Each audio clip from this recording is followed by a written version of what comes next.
Welcome to MSP 1337. I'm your host, Chris Johnson, a show dedicated to cybersecurity challenges, solutions, a journey together, not alone.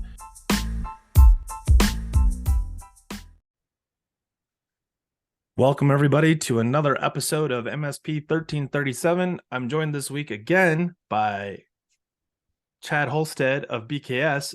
Man, this is obviously close to the holidays because I'm literally forgetting I lost my wallet. I couldn't find my phone, couldn't find my keys. So let's talk about well, first, welcome to the show, Chad. Thanks, Chris. It's the end of the year, right? Everybody's got the senioritis going for the next 2 weeks. I think it's like alcohol infused brain. Like, I think the holidays we tend to, I'm going to say potentially overindulge. We'll just say potentially. Pickled brain is what I have, I think, right now. We've had a conversation about, I hate using the B word. And for those of you, it's REACH, not the not that one. So it's the B word, or even just to say an incident. We're calling this one an incident. We'll just call this one an incident. In this particular incident, before we get into it, I want to set the stage because this is kind of important. We all have clients, and we all have heard this statement before. We haven't had anything happen to us, so what do I really need you for? We've heard this statement of, why do I need to buy this additional security tool or product? I thought you guys were already doing that, or I thought your staff was doing this. Why do we also need this tool or product as well? And then we think about all of the effort and energy that our employees put into reconciling, is it a false positive, or does it actually need our attention to ensure that it doesn't cause or inflict damage, pain, suffering, loss of limb and life, the whole 9 yards, as part of everything that we do. So for this episode and for this conversation, this is all about an incident has occurred, and we know that there are two ways this is going to go. You're either going to get blamed and be in trying to play defense, or for God forbid, come up with excuses as to why this might have happened on your watch.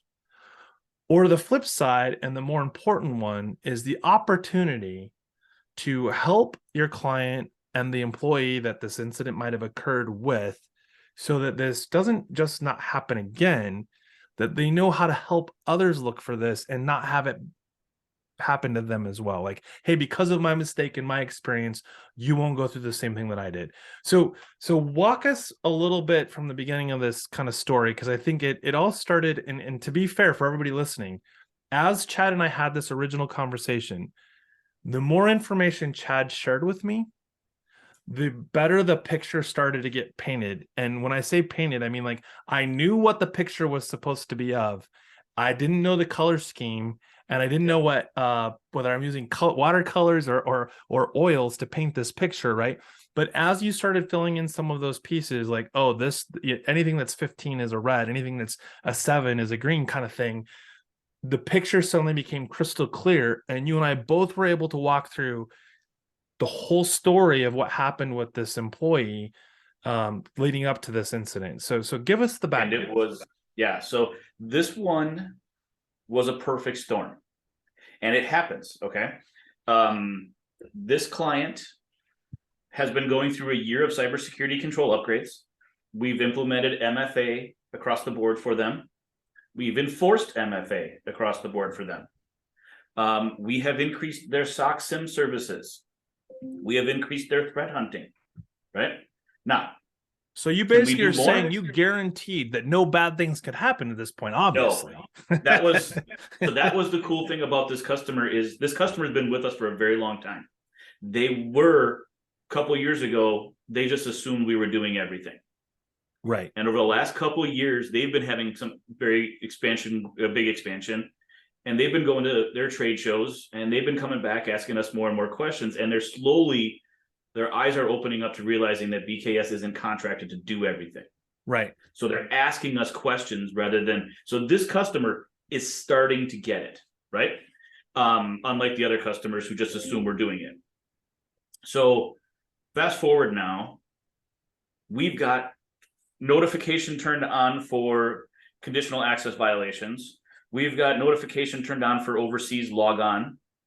Specifically, this is an Office 365 issue. Okay. Yep. We have MFA turned on, the whole 9 yards.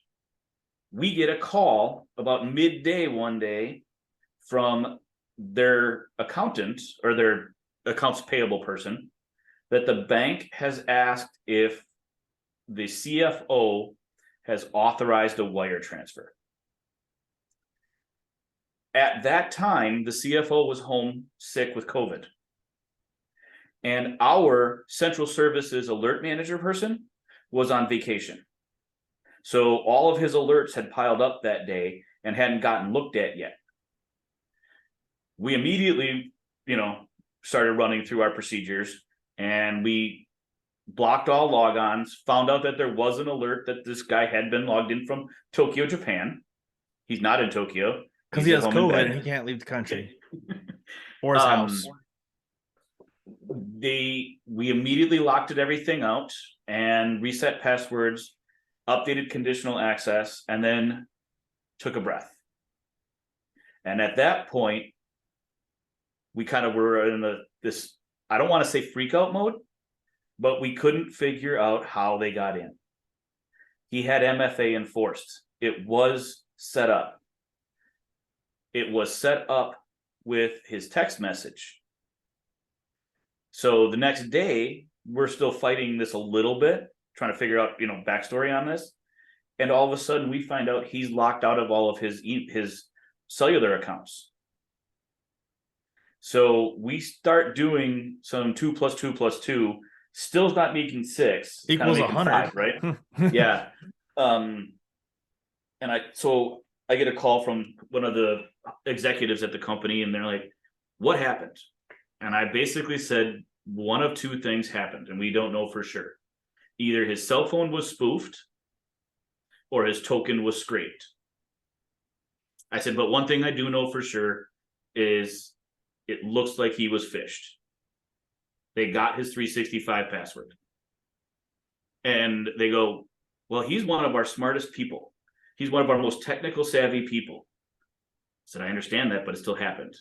Well, what are we going to do? I said, well, we're going to implement a lot more security things. As I said. So before we get to what you're going to do, let's kind of, let's help understand. Let's help the audience understand what the importance of providing the delivery back to the client of what happened. But what we finally, what the linchpin was, the executive goes, what are you going to do? I said, I have to have a call with him. We have to have an end user training.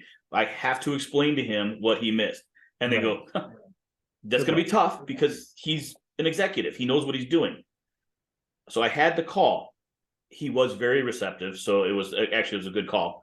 But along with that, during the call, much more information came to light. And this is where this incident even gets bigger. So before you talk to the user that caused, we'll just say that was the victim of the incident. We won't say they caused it because they didn't cause it. There's so many pieces to this that they could have. Mm-hmm.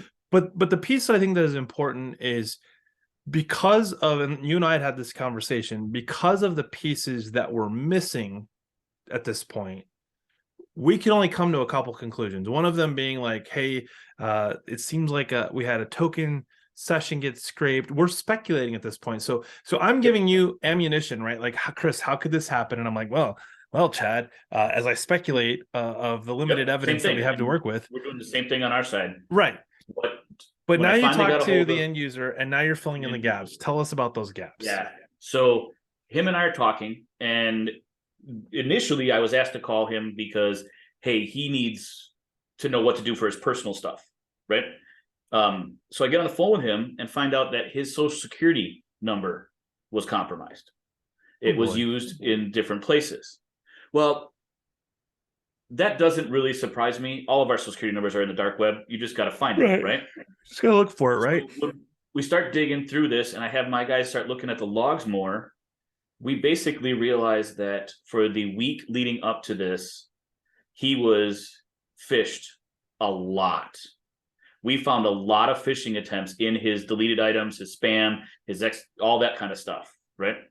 So when we talked to him and his social security number was out there, you kind of start putting one and one together and realize that he was not phished, he was spear phished.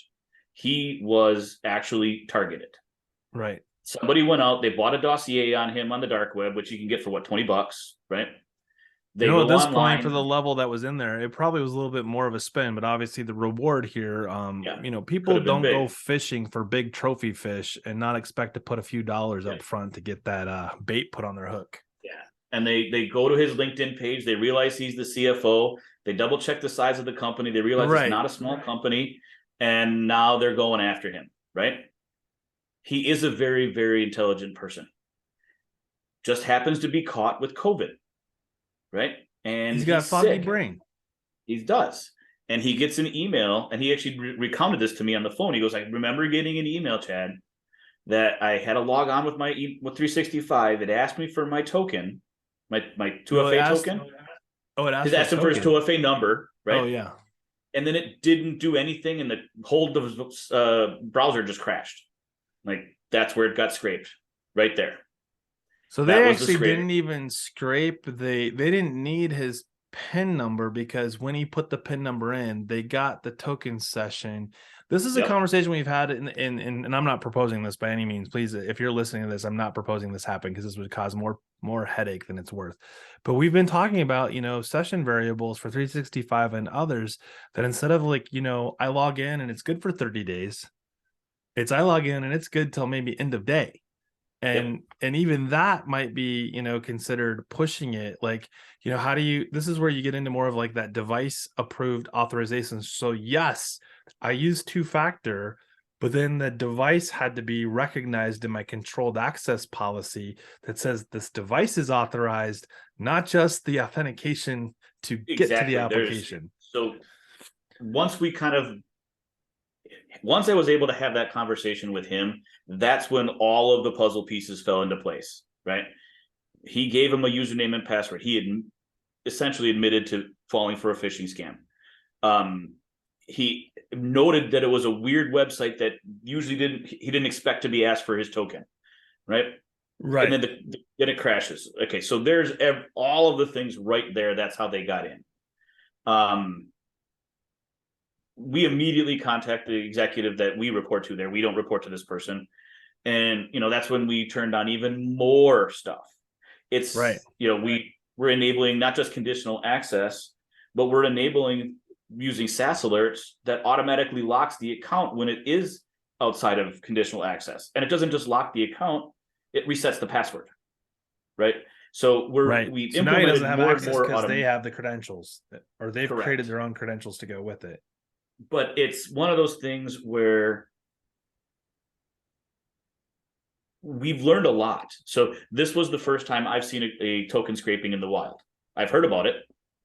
Right. And I think so. For those of you listening, I want to be very clear. This isn't just about the mechanism that was used to do this compromise, or that this unique situation is the focus. No, the focus is on remembering that this isn't about just solving the conundrum of what happened. This isn't about the incident itself per se. This is about how do we going forward help the end users not do this again. But more importantly, if we rewind back to look, so we talk about the blast zone, and the blast zone is point of impact, right? When an incident has occurred, and what that radius of that impact has on the pre-event, right? So the protect side, and so now this radius of this boom is moved into where you were on the protect side, and then obviously on the how do we respond, recover, and prevent going forward, right? So if you didn't have that conversation and this had just been addressed as hey, we got your credentials back, we solved that problem, everybody's happy, this is happening again. Potentially very soon, potentially to more than the CFO, and there's a higher probability that on round 2 of spear phishing, it will be all the way through and transaction has been completed, even if the CFO is not the one that they target for round 2, right? Correct. So And and not only that, the CFO, let's just do CFO, CI, their executive team, they go after them. They might never get anything from the company, but they're getting something from every single one of those people's personal lives right. as well. And this isn't just okay, we spend 99% of our lives protecting our companies, but Yes. we'd be remiss if we weren't trying to show them that this also helps them protect their personal lives too. So let's shift gears So and talk about their very specific things. I think this has been, so I did a presentation, I think it's been a year now, on, how do I protect the consumer? How do I protect an end user? How do I protect me? I mean, if you think about our sort of life goals, if you will, one would, you've heard the saying, God, family, work, or some priority, something work. Like, and work is not number one, right? And those two variables, whether it's family or spouse or hobby, I don't want to get into the weeds on this, but work is rarely number one. I mean, there are some out there that we see in the news that I think work is the only thing they know, but mhm. that's not the point. Um, if I were to ask 100 people in a room about do they have to use 2FA to log into their bank, the majority of them might say no. But if you were to ask them, do you have to put in a secondary PIN code, or do you get a prompt or ask multiple questions before you can authenticate into your bank? I'd say 80% would probably say yes. But when you have that conversation and go, okay, so do you do two-factor authentication at work? And if not, why have you not said anything to anybody around you about the importance of 2FA? They're immediately going to gravitate towards that's somebody else's problem. So at home, my problem. At work, your problem, right? So I think that's probably a big part of this what you're talking about. And I think if as an organization we focused more on the individual than we did on than we do on the company, we actually create the champions that we need to be successful in both places. Yep. Well, and that's just it. So when it was all said and done, the end user was extremely receptive to my training as to what happened on this. And ultimately, what we have implemented there that has seemed to be a success is we implemented Graphis, which is a Kaseya product. Sure. It's an AI learning It's a phishing behavior detection. learning, right? It learns Correct. behavior. So the way that I respond to phishing attempts, its AI adjusts accordingly to ensure that I don't make bad Correct. decisions, right? And And it in the first week, it labels everything phishing. right, Like, this is like running Cortex from Palo Alto or some of the other EDR products where it's like, holy crap, it just told me my that 365 is malicious and killing my yep, computer, only to find out it's, well, no, you turned it on and you have 365. yeah, exactly. So over the last multiple weeks since this has happened, we have seen a very steady decline in phishing attempts to this company, because of the amount of things that one people are listening, they're deleting the emails, right? And let's face it, if you have people are out there to make money against us, that's why attackers are there. They're not there just to be a jerk, they want money. Right, So if we have defenses like Graphis that are working, and all right. of a sudden the bad actors realize, wait a minute, this is a honey hole, it's not going to get me anything, right? Yeah, we don't have to be Yeah. perfect. We just have to slow them down. Slowing them down Exactly. in largely has been they stop trying at all. I liken this to walking through a neighborhood and just looking for doors that are open, right? Like Yep. I don't have to get into all of the houses, right? I only have to get into the ones that are easy to get into to potentially have the largest payload of my life, because the neighborhoods to target. Guaranteed someone was forgot to lock it. But the reality is someone also forgot to close the door. I mean, you hear about it in the Yep. news. Someone got the Amazon packages on the porch and they walked back inside and forgot to close the door. And then it makes the news because of what happened next. Yep. So, Chad, I mean, we kind of talked through this, I think, pretty well, and we've got a few minutes left.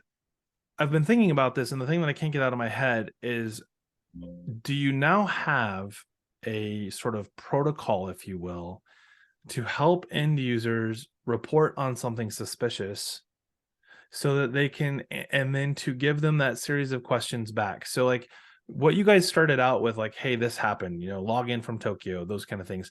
Those are all symptoms of what we know to be a problem, but the end user doesn't know that, and largely don't know that. So how do you take this incident and play it back for them to say, hey, look, if you're ever prompted to log in and it seems funny, this is like the airport statement of, if see something, say something. Like, we are here to help you. We can't help you if we don't know you need help. Well, and I think that is what I was trying to drive home to that other executive that we report to, is that even though we have know before there, and your teams are basically doing know before better than a lot of other teams, they're reading their stuff, they're doing good. We've got, and I told him, I said, I don't really care that we're doing good. We're Right. obviously not doing good enough. So we have to keep upping our game. So we have to give them the buttons to click on reporting. We got to give them the red and white banners that say, that kind of thing. Do you think there's a challenge with the content? So I think, I'm not, this is, please don't take this as me targeting no before. I was thinking about the security training that I went through recently, and I found it borderline on the boring side. It Yeah. wasn't boring. It was more of, it was easy to pass. And so doing things like not allowing me to slide the slider through the video and not having to watch it, I found to be frustrating. I could play it at 1.5 speed, but I couldn't swipe it to the end. And I'm saying that not because I'm trying to downplay the content, but I feel like if the content is that easy to then answer the questions, are we approaching this with the right mindset? Because while I don't want to just put questions out there that people are going to get wrong, the flip side should be that this isn't so easy to get the 5 out of 5 to pass, when the reality is, if I get something wrong, or I get 2 or 3 of them wrong, then do we need to have an engagement that says, hey, you can't continue on with this? We need to have a conversation, or there's some training content that we need to talk to you about what it is that you're not understanding. Because I think largely what I've seen in some of the training is, it is so blatantly obviously the right answer versus the wrong answer, that you can test the test, right? Like, most people have other things to do. Where I feel like largely most of the security training that I see that's out there feels like all I'm doing is checking boxes for a compliance program. And heaven forbid you do it more than, annually, right? Or even quarterly is like a stretch. But man, you're creating blasphemy if you want me to do, a 15-minute video once a week that's relevant to, say, a recent 0 day with Chrome, or, like your incident with the, CFO. I mean, what a perfect example of how to create a spear phishing simulation with that entire organization based on that event would fantastically change the mindset of the entire organization. It, It happened to me, right? Like, to an extent of the culture of that organization, though. but how So do you create culture around something when there's no repercussions? Because I've never seen, the event in the wild. I've never been associated with someone that, died of COVID or had something bad happen to me. We are fighting that problem by sugarcoating and providing training that has no context to people that we know in the content being delivered. Yay, we hired celebrities and actors to put videos together so you would be successful in the quizzes that you're going to take. Oh, yeah, I was successful. I passed the quiz. Did I take it seriously? No. Why? Because I didn't feel any sympathy, empathy, or any sort of like association with that individual that can change their voices and provide me with give me the which is answer. why this conversation, but this is kind of interesting to that point. That really works with this conversation, because now I can go to other customers and say, I had this experience. We can do this. But that customer right there is probably not going to want to use that in their examples, because they don't want their other employees thinking that they're not secure. That's a Does that make fair sense? point. That's a fair point. That And I that and I one think, customer might not want to use it, whereas I can use it without sure. names and addresses like I did today, everywhere else. Would you tell the audience who the no?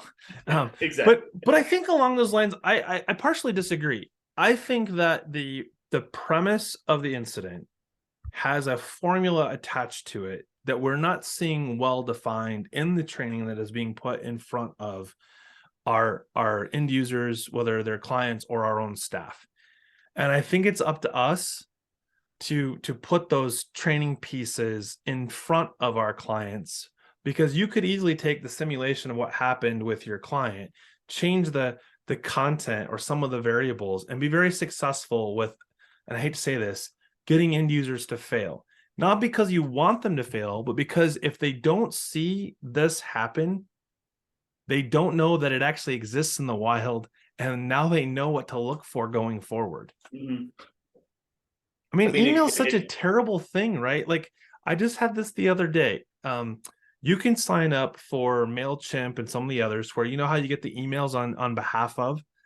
So if you get the email where you follow the protocol of what it sends you, it will literally send an email that looks like it's coming from, say, info at or Chris at. If you don't actually go through, though, and update your DNS records, the actual email address itself is not the email address that's sending the content, that is creating a display name that looks just like your email. I had an opportunity the other day to explain that to the organization. I'm like, you do realize that anybody that's paying attention to this is going to see that A, it came from external and you're sending it to me on an internal. We're on the same domain, buddy. And number two, should I not be concerned if I'm getting email from somebody and the address underneath doesn't match the address that you gave me in the display information? The metadata should match, right? I think we're seeing that happen all the time, all day long, and most people are not even giving it a second thought. And yet that's a slam dunk for phishing. Yeah. And I think you're on point with that. But the other piece of this puzzle is these end users are so busy right now. We're all pulling our hair out. We're working. If you're working, you're working 60 hours a week right now. Everybody is pulling their weight. And sure. I mean, this guy was home with COVID and was trying to log on and do some work. We're going to miss stuff. So we have to continuously be in front of our users all the time. And if that me sitting on a BKS webinar once a week, or going live on LinkedIn, or posting a 5-minute video of my personal experiences, I think, to your point, that's going to make me even more benefit than KnowBe4, which is a great product, by the way. Right. And what I think at the end of the day, this isn't about products. This is about, as we work with our employees and our end users, about getting them to slow down and use the tool set that they've been given at birth, that's been developed over the last however many years, and is continuing to get little tidbits of additional logical and analytical thought process being added. Between your ears is bigger than any computer that we'll ever work on. I agree with you on that one. And to further, illustrate that, the CFO that you're describing now has a substantially significant advantage going forward because of what has occurred. I mean, obviously we wish this on nobody, but that incident could have gone so differently than it did.